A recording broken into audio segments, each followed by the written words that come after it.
Okay viewers, we are given log x base 8 minus log x base 16 is equal to 0, and we wish to obtain the value of x that will satisfy this logarithmic equation.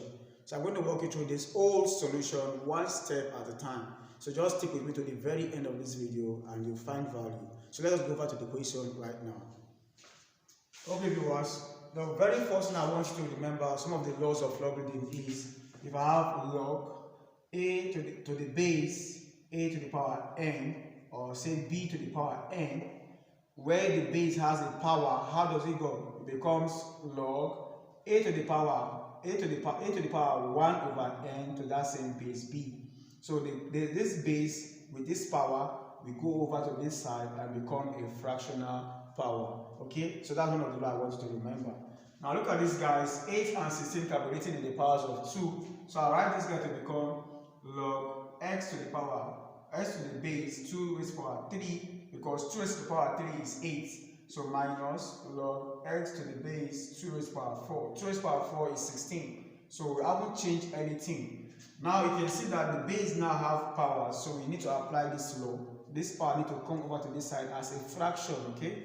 So 3 will come over here as 1 over 3, so we have log x to the power 1 over 3 base 2 minus log x to the power 1 over 4 base 2 equal to 0. I hope it's clear.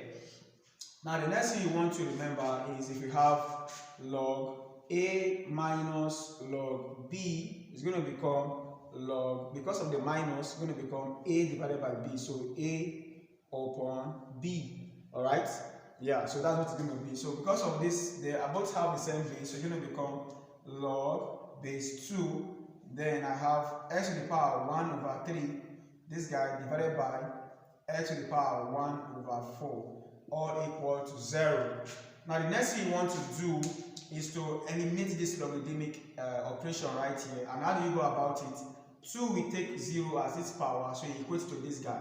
So it becomes x to the power 1 over 3 divided by x to the power 1 over 4 will be equal to 2 to the power 0. So 2 will take 0 as its power, then you equate it to the input of the logarithm, that's this guy right here.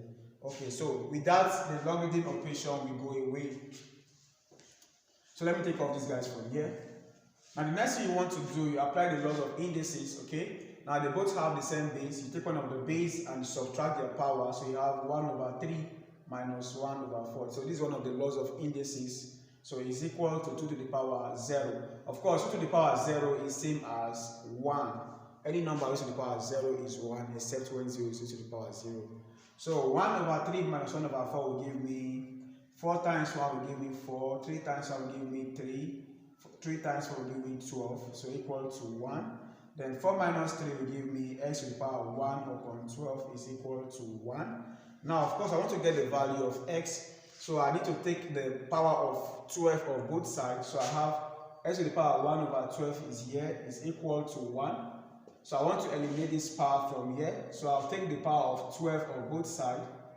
I'll take the power of 12 of both sides, because this 12 will go away with this 12. So I'll have x is equal to 1 to the power 12 will still give me 1.